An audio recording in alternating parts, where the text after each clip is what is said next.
বেআইনিভাবে পার্লামেন্টে ঢুকবেন কালকে, এই সংবিধান মোতাবেক না। সেজন্য আপনি দুইটা ওত নিয়ে আপনি যদি সংবিধান সংস্কার পরিষদ হিসেবে কাজ করে, আপনি যেহেতু জনগণের ম্যান্ডেট দিছে, এইটা কাজ করে আপনি ওপেন করবেন, ওপেন করে আপনি পার্লামেন্টে ঢুকবেন, এইটাকে মোতাবেক সংশোধন করে। কেন?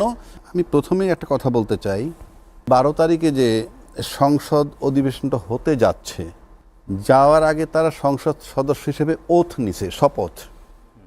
ইতিমধ্যে মন্ত্রী হিসাবেও শপথ নিয়ে নিছেন।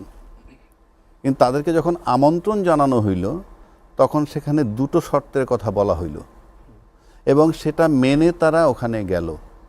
এবং যাওয়ার পর একটা শর্ত, শপথ যখন নিলেন না, তখন তো আপনাকে যে আমন্ত্রণ জানালেন তার শপথের যে শর্ত ভঙ্গ করলেন।